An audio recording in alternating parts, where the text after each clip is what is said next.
All right, well, good morning, everybody. Welcome to a special session. Let's all settle in.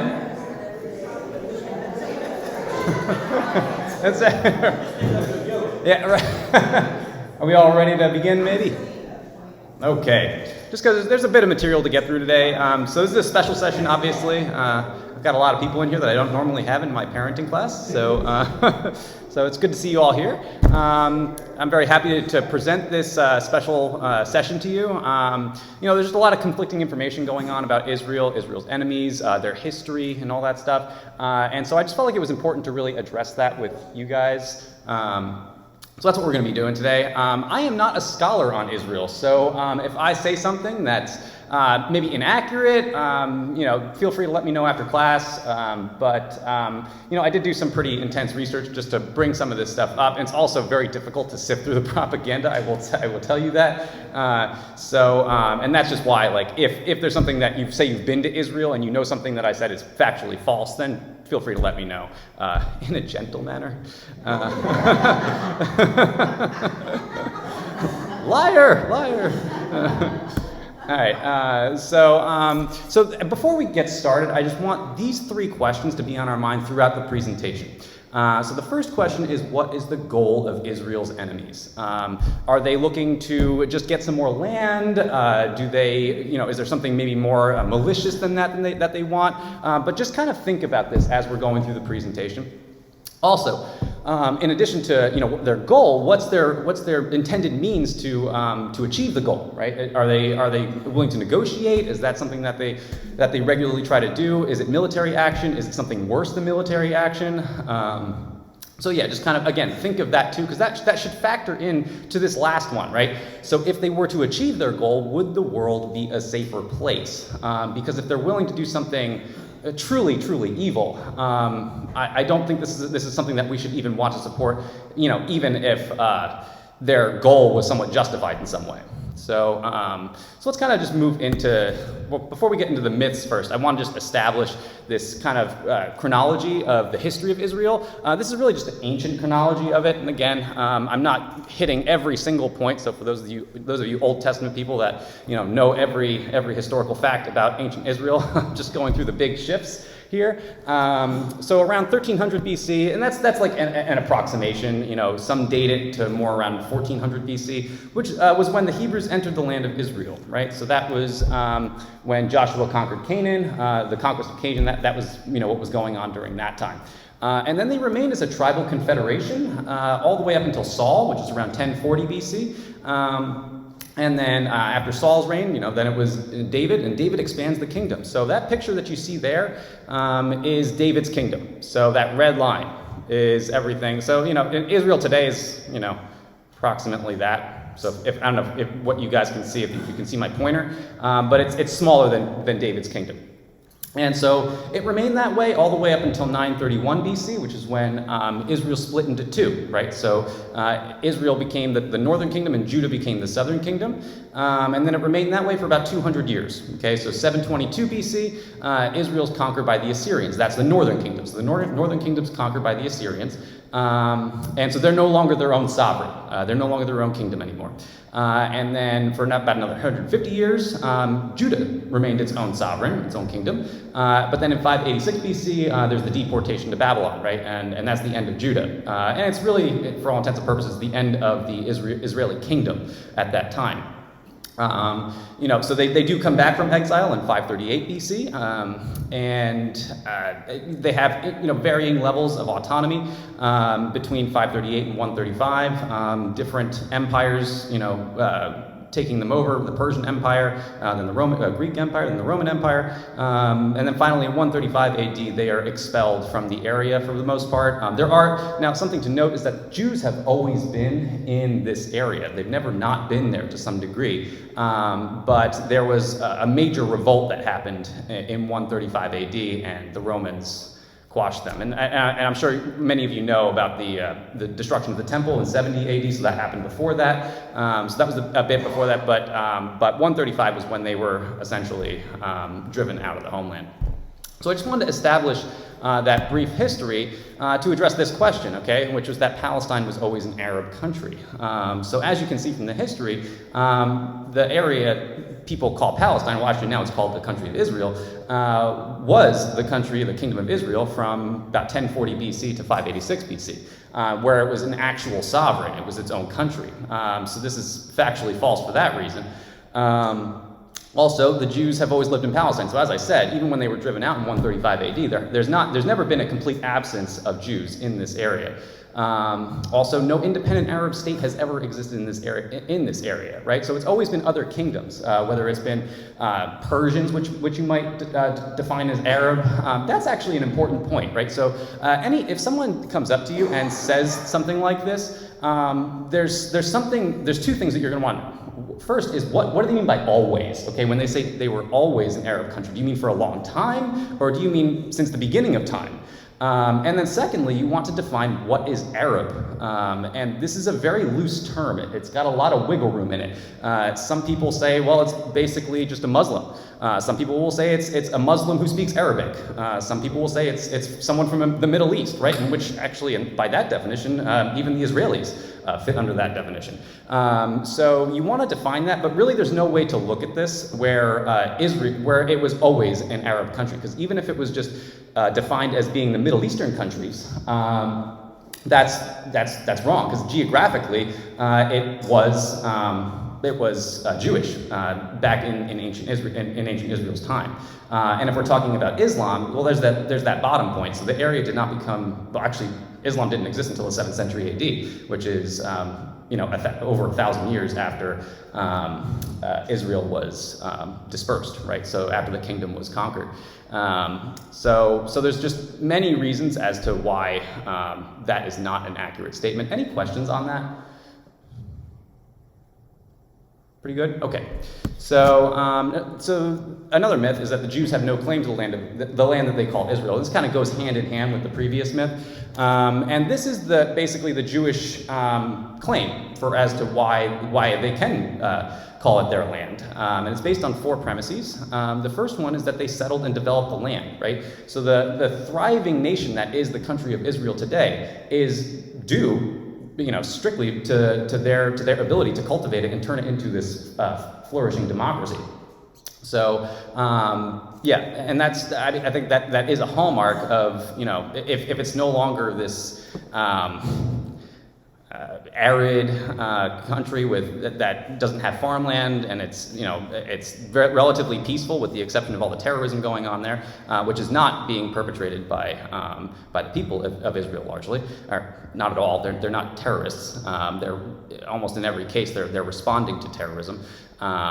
That's kind of part of their case. Anyway, so they're also recognized by the international community, which it goes back to 1949 when they entered the UN. Okay, and we're going to talk about that in greater detail, how the international community came to recognize them as a nation. But they are recognized as their own sovereign and have been since they became a country in 1948. So also the territory was captured in defensive wars. Okay, so they didn't even become territorial, which many countries today have the land that they do because they went on offensive wars. And so if we're going to say that they actually can lay claim to that land, well, they didn't even lay claim to that land via offensive wars. It was defensive, and we're going to go through 2 of those major turning points over the course of Israel's history. One of the big ones was 1948, which is when they gained their independence, and then another one is 1967, which is another major defensive war, which they came out on top. So, and then that bottom point is that biblically, God promised the land to Abraham, and that purple line here that you see is the land that God promised to Abraham. Okay. Just to give you some context, this is the land of Israel today. So hopefully you can see my arrow. But it is a fraction of the size, about maybe a fifth of what God actually promised to Abraham. So they actually lay biblical claim to it too. And just some of the documents that the international community went through in order to affirm that that Israelis that Jewish people can lay claim to this land. One is Balfour Declaration of 1917. So just a brief history. So this was under Britain's control after World War I. Of course, they didn't actually have this land yet in 1917, since the war didn't end until 1918. But this was an intention on the part of Britain to give Israelis their own land. Now, it hadn't been solidified into the landmass that we consider to be Israel today, but this was an intention upon the part of Britain, who was about to own that territory, which they did come 1918, after the defeat of the Ottoman Empire, who had it before that. So, and then secondly is the UN Partition Resolution of 1947, which we're going to talk about in just a second. So, another history point, which is the partition of Palestine and the 1948 war. So in 1947, in the wake of the Holocaust and tensions between Arabs and Jews, the UN forms a plan to partition Palestine into two states. And you can see those two intended states here in this picture. Okay, so the orange is Palestinian territory, or was intended to be Palestinian territory. So that goes here. And then all the blue territory was going to be Israeli territory. Now, some of you might be thinking, as I was, this looks a little unfair. That does look like it was a lot more land that was given to Israel than it was to Palestine. However, what must be considered is that this entire region down here is the Negev Desert, which is more or less uninhabitable and you can't use it for agriculture. So as far as practical land that can be used to grow crops and such, is really just this land up here. So it was a relatively even divide between Palestine and Israel. Also, another thing to think about is that Jerusalem was a major sticking point, and actually the Palestinians got all of Jerusalem at that time. Which Jewish people were not happy about that, but they were willing to agree to that in 1947. And so what happens is that this is officiated in November of 1947, and the Arabs at the time were demanding a unitary Arab state with no concessions. So they wanted the whole land, basically, and they wouldn't concede to any less than that. And so they began rioting after it was officiated in 1947, and eventually turned into war. And it became Israel's war in May of 1948, which is when Britain finally pulled out. Okay, so they completely pulled out of Palestine. And Israel declares themselves to be independent in their own nation. And at that same moment, quite a few countries that are going to come back again declare war on them, being Egypt, Syria, Transjordan, Lebanon, and Iraq. So most of those countries actually border Israel. So down here in this region, in the southwest, is Egypt. Over here would have been Transjordan at that time. Up here is Syria. And then over here in the northern region was Lebanon. And then Iraq was elsewhere, but they supported their enemies. So, and just to give you an idea of what their intention was, the Secretary General of the Arab League said it will be a war of annihilation. So Israel was going to be completely destroyed. That was the intention.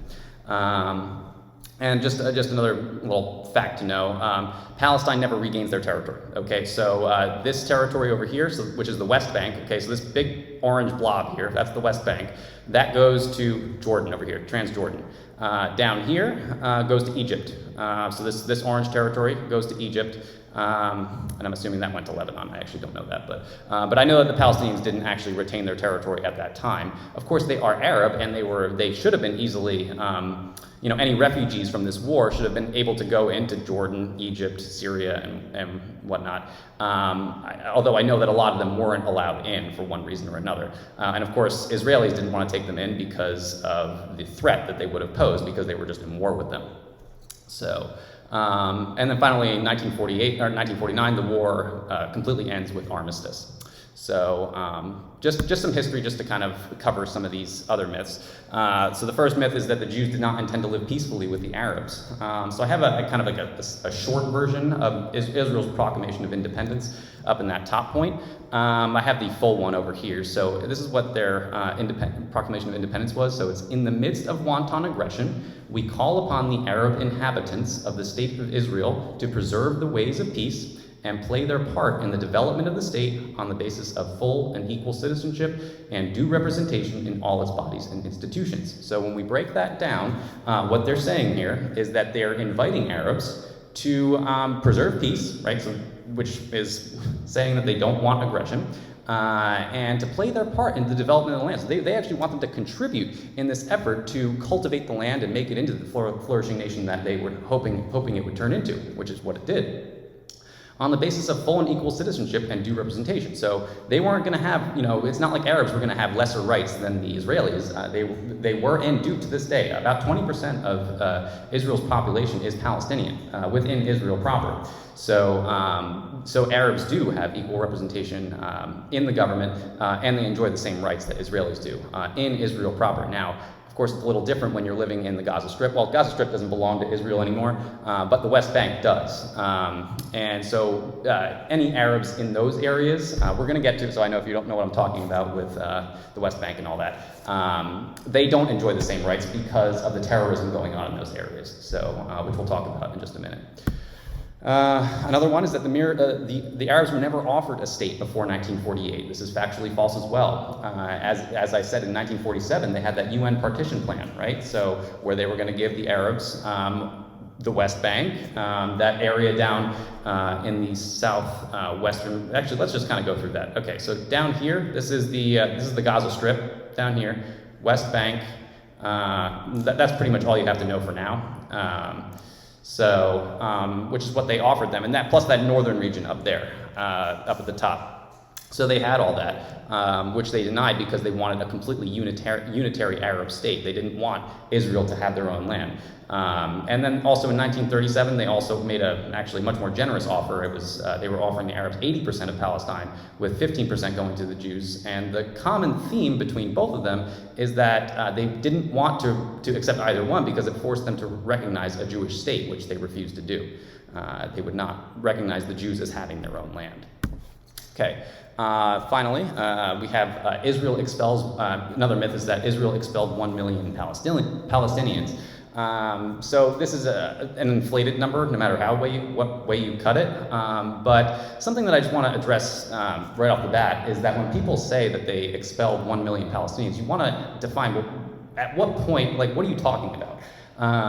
So a lot of times they'll conflate the settlements to this one. They'll say that this is part of this 1 million number, and while it may contribute a very, very, very minor amount of those expelled Palestinians, it's not the vast majority. So the vast majority came from the war in 1947 and 48, when between 583,000 and 609,000 Arabs left Israel. So they weren't really expelled, they left because of the threat of war and the war that came, mostly to avoid the crossfire. So thousands responded to leaders' calls to get out in way of the advancing armies, and wealthy Arabs left even before then, just in anticipation of war. And so, and that really makes up all of that 609,000. So I just wanted to make sure that I addressed that wasn't. And we're going to talk about the settlements in a little bit. For those that don't know what the settlements are, we're going to have to talk about the Six-Day War of 1967 in order to understand what I'm talking about. So the Six-Day War of any questions so far, actually? I should just check in. Any questions? Okay, we're good? Okay, so the Six-Day War of 1967 was a combination of it was caused from a combination of aggressive threatening rhetoric and behavior from nations surrounding Israel, leaving Israel no choice but preemptive action. Okay, so I'm just giving a brief synopsis. We're going to go through that timeline a little bit to address another myth that's brought about through this Six-Day War. On June 5th, 1967, using the element of surprise, Israel forces break through enemy lines, and after 6 days, were in the position to march on Cairo, Damascus, and Amman, which were basically the capitals of their enemies. So they were ready to take them over, it's hard to really view that in any other way than a miracle that they were able to do that because they were completely surrounded. So and then they gained some land too, okay, and not an insignificant amount of land. So they gained the Sinai Peninsula, which is this big territory. So all the beige land, so the West Bank, Gaza Strip, Sinai Peninsula, and Golan Heights, they gained through this conflict, okay. And again, this is a defensive war. They were about to be attacked by all these countries, and they came out on top. So we have to kind of address, I kind of wanted to give that background to address this myth, which is that Israel's military strike on June 5th, 1967 was unprovoked. There was no reason for them to, it was aggressive action is kind of the way that it's portrayed. And so we're going to kind of go through some of those months and days leading up to June 5th, 1967. So on May 15th, the Egyptian troops amassed at the Sinai Peninsula border. On May 18th, the Syrian troops amassed near the Golan Heights. On May 22nd, Egypt closes the Straits of Tiran. On May 30th, Jordan signs a defense pact with Egypt. And then on June 4th, Iraq joins Egypt, Jordan, and Syria. And so you might not know what I mean by all of that. So I'm going to go back to this slide over here. So this is the Sinai Peninsula over here. So this line right here was lined up with Egyptian forces, okay? And Israel at this point had not done anything. They didn't do anything antagonistic to Egypt. And then up here, this is Syria. The Syrians start to line up later on. And then they closed the Straits of Tiran, I'm not sure how to pronounce that, but that's this strait right here. And this strait was responsible for their ability to do commerce with major exporters. So Iran at this time provided their fuel. So obviously if they can't get fuel, that's going to cripple their economy. So, I mean, it's really hard to look at that in any other way than significant aggression. And then additionally, that was their port of commerce in order to access Asian countries too. So again, that's going to significantly impact their ability to survive. Let's see, okay. Just that. Jordan, also, yeah, Jordan also, so then this country over here signs a defense pact with Egypt over here. So it was only going to be a matter of time before they start to line up their forces all along the eastern border of Israel. So they would have been completely surrounded, and they were completely surrounded. And if they didn't take preemptive action, you can bet that they would have been destroyed. Now, something to note about some of this territory that was gained. So this is the Sinai Peninsula over here. Now, I know a lot of you probably are maybe aware of some of this history. You might have even lived through some of this. They didn't hang on to the Sinai Peninsula for very long. So they gained it in 1967. In 1979, they gave it back to Egypt. And that was a peace treaty in order to maintain peace, because they just had this history of aggression that was constantly coming from Egypt. So they gave the Sinai Peninsula back to Egypt in an effort to gain peace. And their relations with Egypt have been much better than they used to be. So the Gaza Strip, this tiny little piece of land over here, that they retained that after 1979, but they gave it up in 2005. Okay, so they completely evacuated the Gaza Strip. So that area that they're kind of bombarding right now, because that's where the attacks came from Hamas. That's where this is completely owned by Hamas. They are the governing authority in this area, because in 2005, Israel completely evacuated, so any settlements that they had there, they completely came out. And their military presence was also evacuated. 2006, they're supposed to hold an election, which I guess technically it was, between the Palestinian Authority, which was supposedly it's the government of Palestine, and Hamas. Those were like the running parties. Hamas won, and they've never held another election since. So they've been the authority of the Gaza Strip since 2005. Now the West Bank we're going to talk about, so that's this big chunk right here. That is still Israeli territory. We're going to talk about the Oslo Accords, because they tried to negotiate with the Palestinians to transition that into a self-governing land, but it was unsuccessful. And then there's the Golan Heights up here, which they obtained from Syria. And so we're going to talk about maybe why they're not really willing to give up that land, because they actually have some reasons.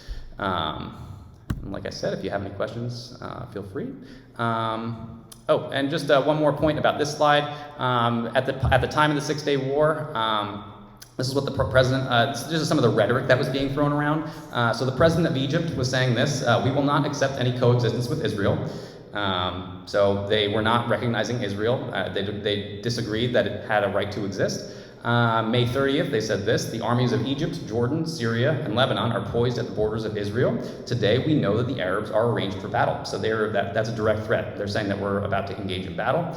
And then the president of Iraq said this the day before the war: our goal is clear, to wipe Israel off the map. So remember that first question that I wanted you to be thinking about throughout the presentation today. What is the goal of Israel's enemies?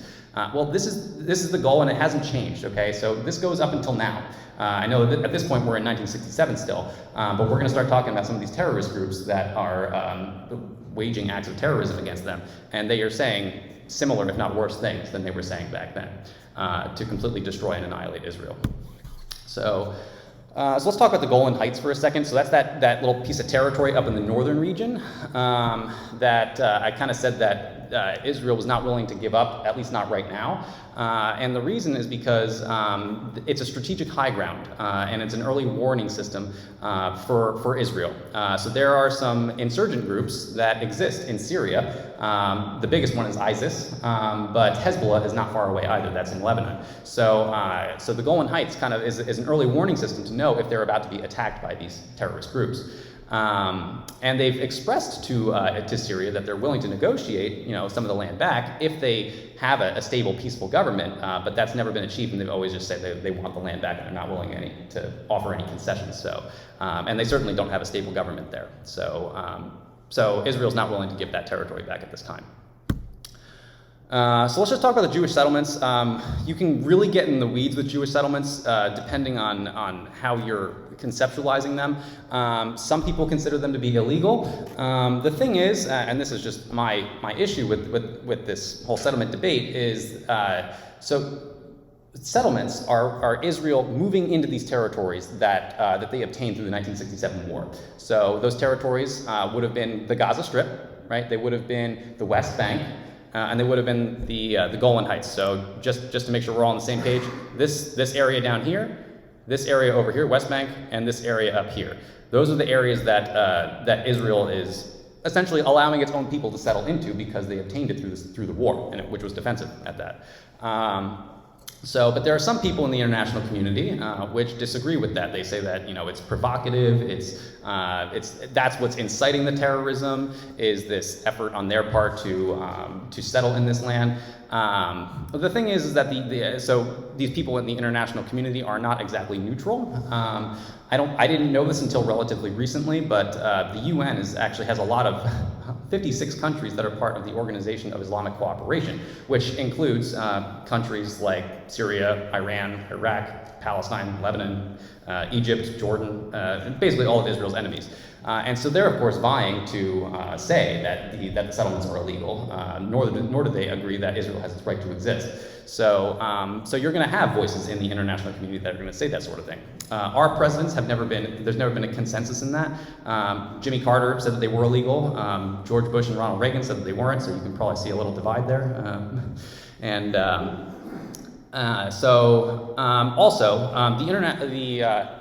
The International Court of Justice, which is the UN's court basically, it doesn't have any jurisdiction over Israel. So it doesn't have any jurisdiction over us. So if the UN says that we should be doing something, we don't have to take that seriously because they don't have jurisdiction over us. And Israel takes the position that, well, they don't have jurisdiction over us either. And actually, just to kind of see where they're coming from a little bit, so what they will say is that the Jewish communities don't impede peace, but Arabs' unwillingness to coexist with Israel, right? So when they move into this territory, it's their unwillingness their prejudice against Israelis that are inhibiting the peace, not the Jewish people moving into this area or territory. And then another claim that Israel makes, and again, this is where it starts to get a little sticky and it's difficult to verify information. Israel says that when they move settlements into these areas, they never displace Arabs, okay?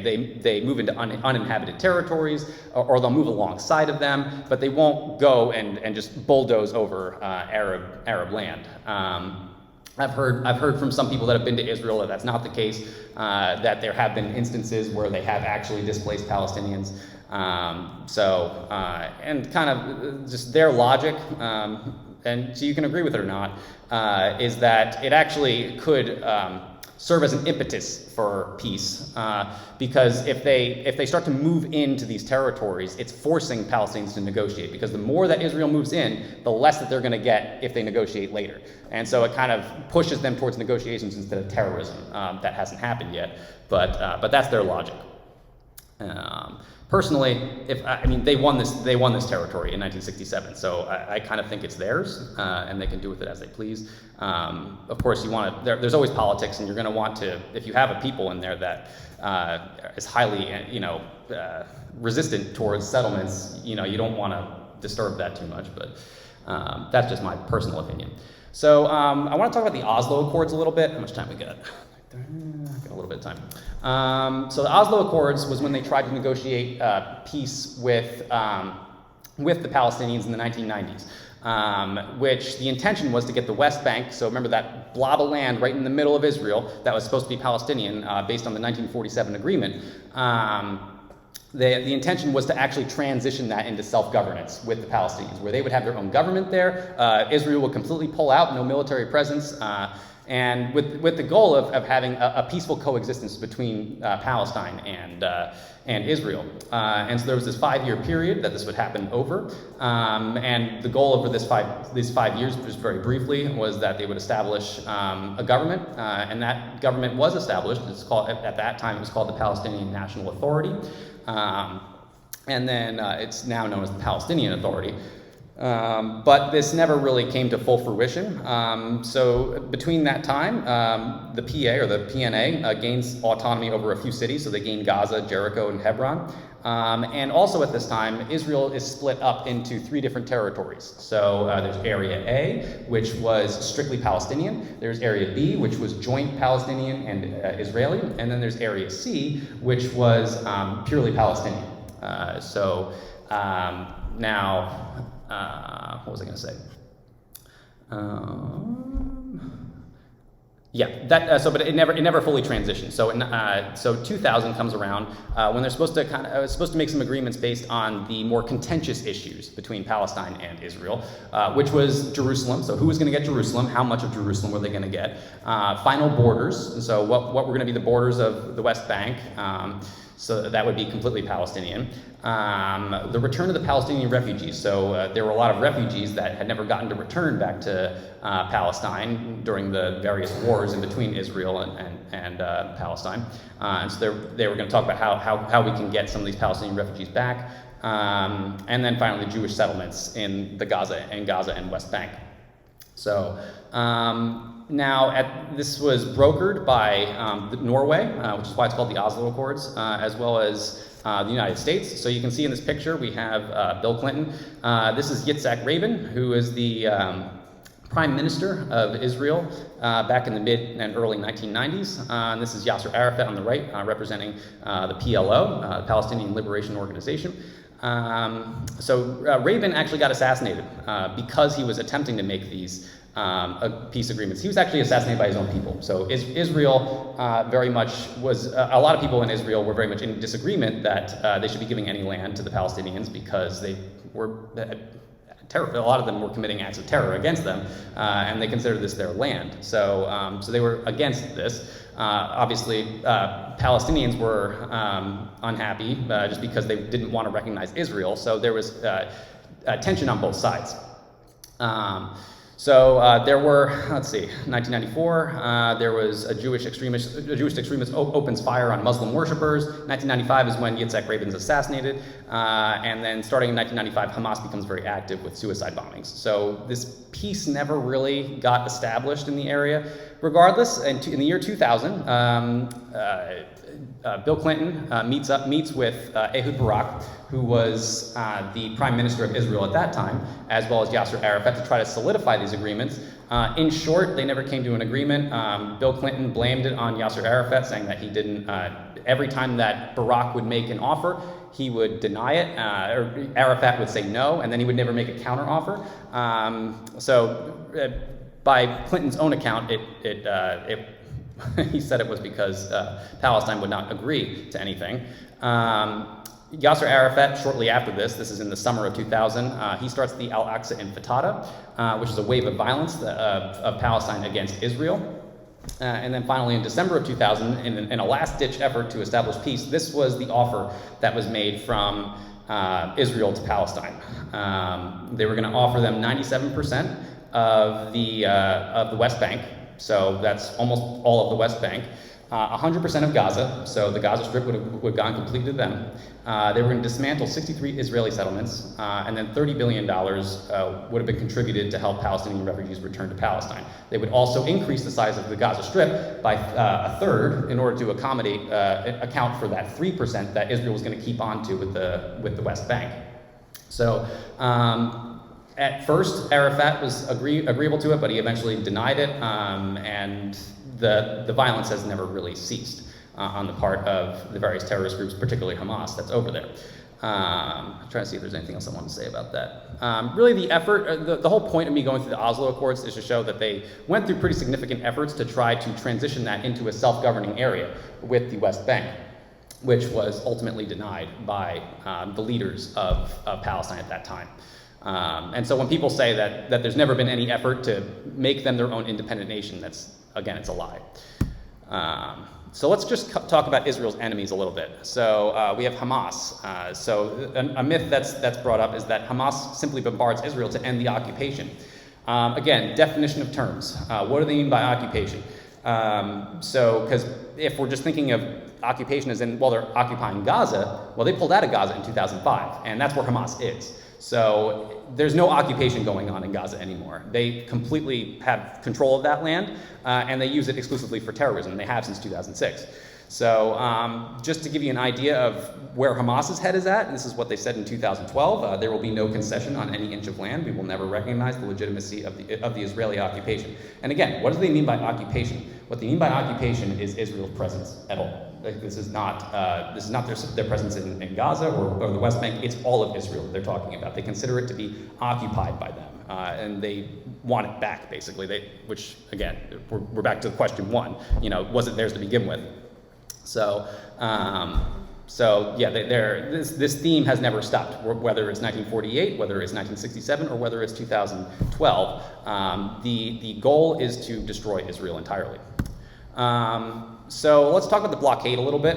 So I'm sure something that you guys have heard about is that Gaza is in an open air prison. That's probably some rhetoric that you've heard thrown around. So is this really what's going on? So both Israel and Egypt blockade Gaza, right? So most of you probably don't hear that Egypt is blockading Gaza, but that's what's going on. Now, if I want to just kind of go back, just to kind of give you an image, there's a strip of land down here that hits Egypt, right? And Egypt also has that, fenced in and barbed wired.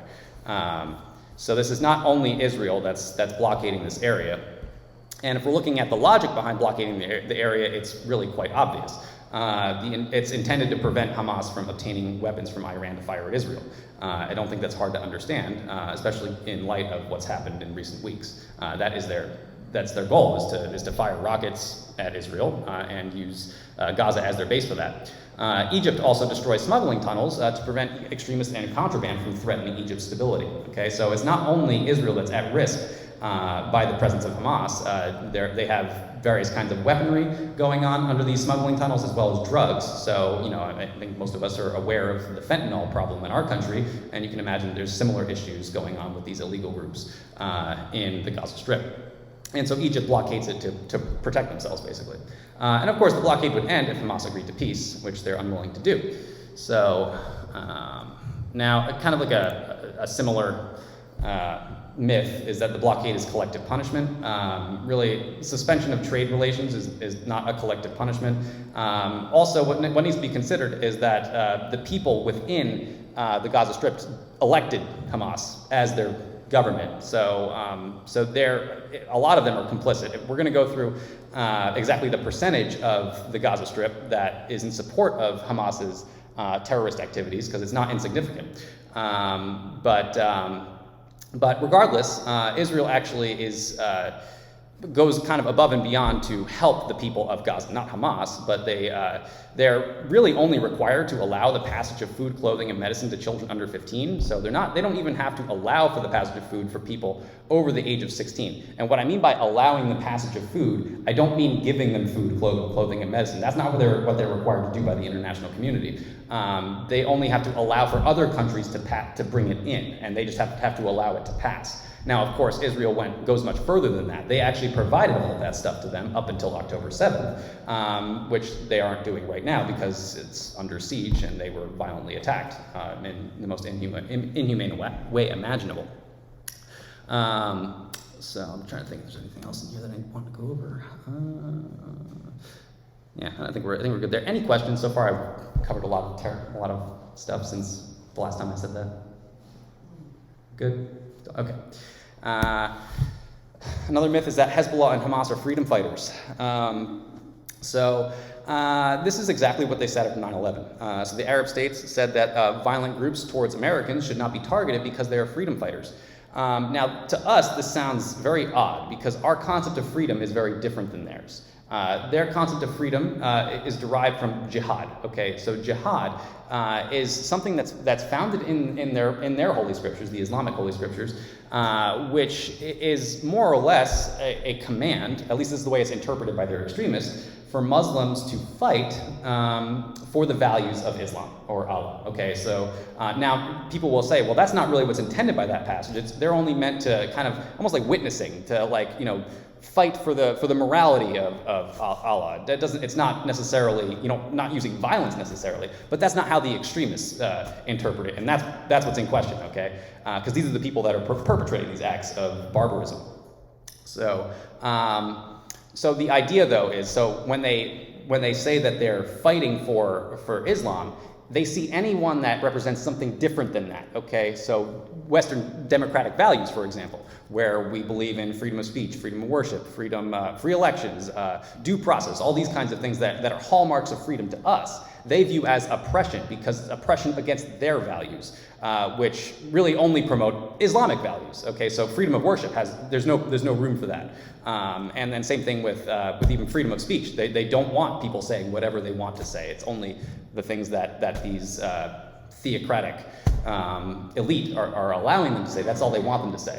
So they're saying it's a liberation or a freedom from the oppression of Western values or any value system that disagrees with them. So that's how they're trying to legitimize these freedom fighters in Hezbollah and Hamas. I think Condoleezza Rice said it well. So you cannot say they're good terrorists and they're bad terrorists, and that I think just kind of sums it up. I think that covered pretty much everything from that one. So another myth that flies around is that Israel uses disproportionate force. Now, I'd hope in light of what happened on October 7th, we could recognize that there really is no way for them to utilize disproportionate force. Proportionate force would be for them to do what was done to them. And I hope I don't have to list off exactly what was done to them. Just a few things. I mean, torturing children in front of their parents, and then everything and anything and everything that's in line with that kind of terrorism. So in order for Israel to even meet that kind of response, they would have to do the same thing back. Which they don't do. Now, of course, in quantity, they have a much larger military and they can respond much more aggressively than a lot of these people can. But this is military action. This is not terrorism. This is a response to the barbaric, activities or efforts of their enemies.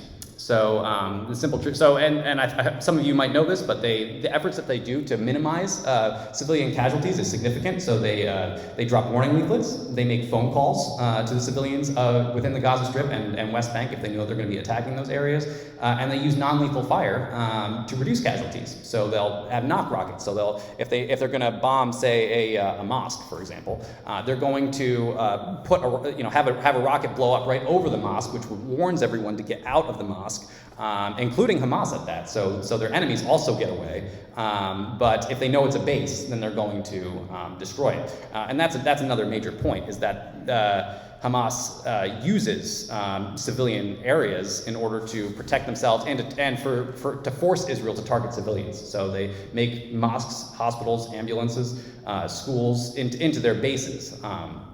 To force them into a target. And media outlets don't help the situation when they only report on the death count. Okay, so if you're only going to report on the death count and not exactly how these civilian deaths came about, such as Hamas using civilians as human shields, people start to think, well, Israel's just destroying them, willy-nilly, and all these deaths are just happening these innocent deaths are happening at the hands of Israel and not Hamas. Of course, that's not true. It's Hamas deliberately making it so that they're not safe, so that they end up getting killed, and they can claim that Israel has killed 100 or 200 civilians, or however large the number is.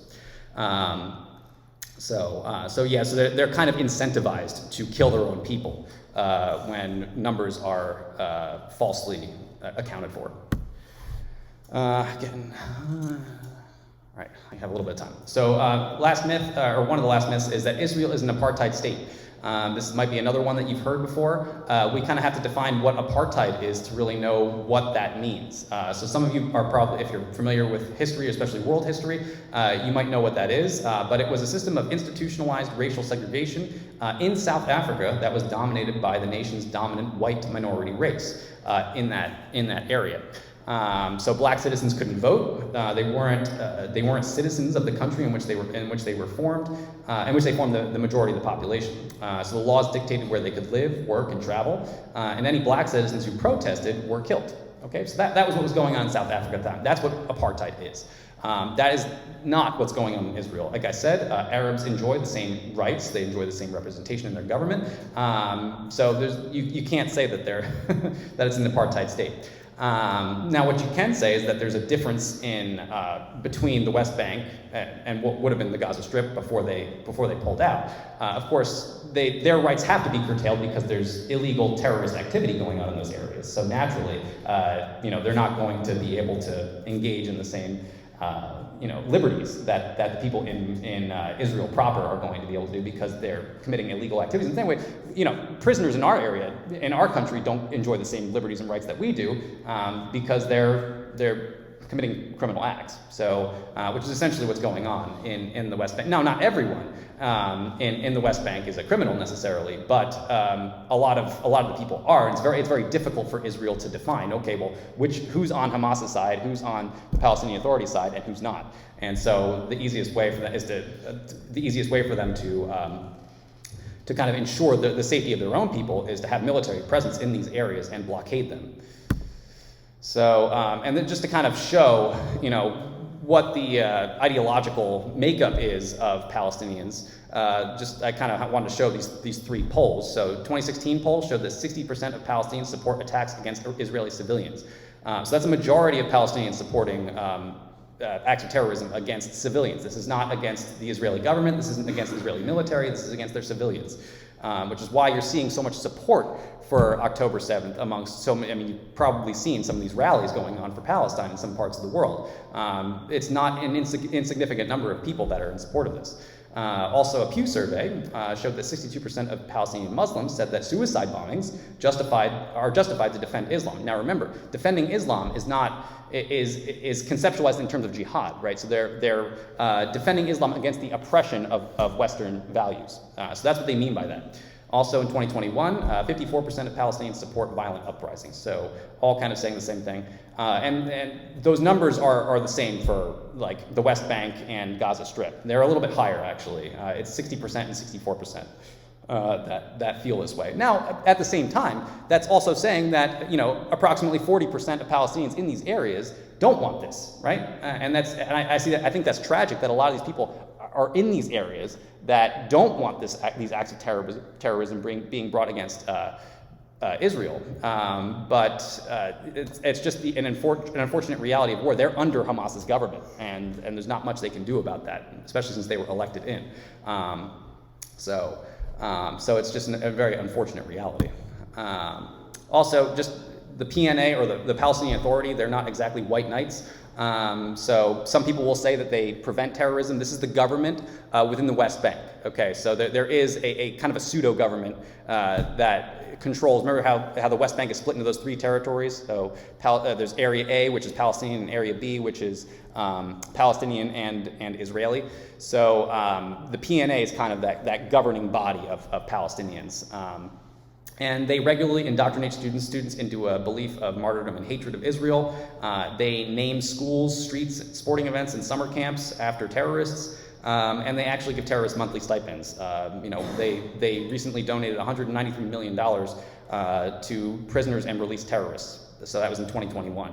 And so they're not exactly against. They're not in any way against the terrorist activity. They just might not directly engage in it. And so it's not exactly a good government that should be supported. So I just kind of want to return to these questions again. Got like a minute or two. I'm just gonna ask it out and just see if you guys can answer it for me. So what is the goal of Israel's enemies? So anyone can raise a hand. Kill them, right? Yeah, and it's not just to destroy the state of Israel. It's personal. It's more personal than that. With the way that they commit October 7th, you wouldn't do that if you just wanted your own land. You wouldn't, torture children. You wouldn't rape women in the way that they did, innocent women. This is an actual Jew hatred. This is a significant prejudice against the people of Israel. What are the means by which they intend to achieve that goal?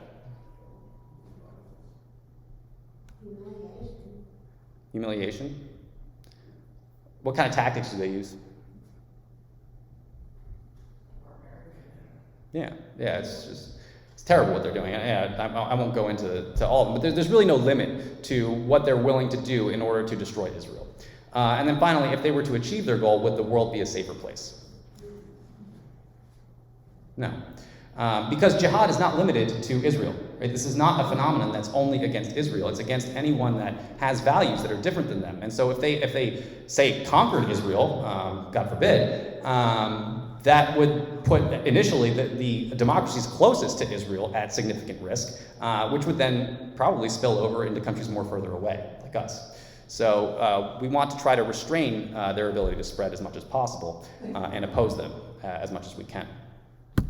Just some 3 quotes I just kind of want to go over. So may those who bless Israel be blessed, and those who curse Israel be cursed. Okay, this is actually said in the Bible. And so while they might not be regenerate, they don't necessarily know Jesus yet, they're still God's people, okay? And we don't want to curse God's people. Secondly, if the Palestinians lay down their weapons, there will be peace. If the Israelis lay down their weapons, there will be a massacre. And I think all of us really know this intuitively. That was said by Golda Meir, who was prime minister back in the early days of Israel's sovereignty.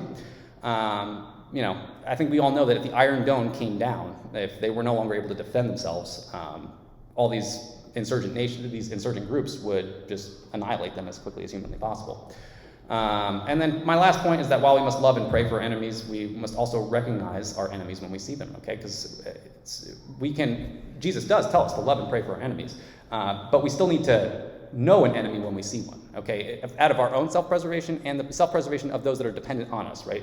If we start supporting an evil cause, well, that evil cause might knock on your door pretty soon. So we want to be careful with where we put our support. Any questions on any of that? That's the end of the presentation. So I think I got you out just in time for the sermon.